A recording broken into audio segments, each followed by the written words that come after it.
মুচিয়া গ্রাম পঞ্চায়েতের জোর কদমে প্রচার, বাড়ি বাড়ি গিয়ে আশীর্বাদ চাইলেন মালদা বিধানসভা বিজেপি প্রার্থী গোপাল চন্দ্র সাহা।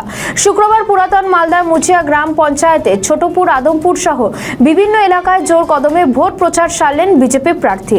এদিন তিনি গ্রামে গ্রামে ঘুরে সাধারণ মানুষের সঙ্গে সরাসরি যোগাযোগ করেন এবং বাড়ি বাড়ি গিয়ে মানুষের আশীর্বাদ কামনা করেন। প্রচারের সময় প্রার্থীর সঙ্গে উপস্থিত ছিলেন মুচিয়া গ্রাম পঞ্চায়েতের প্রধান পলি দাস সহ আরো অনেকেই।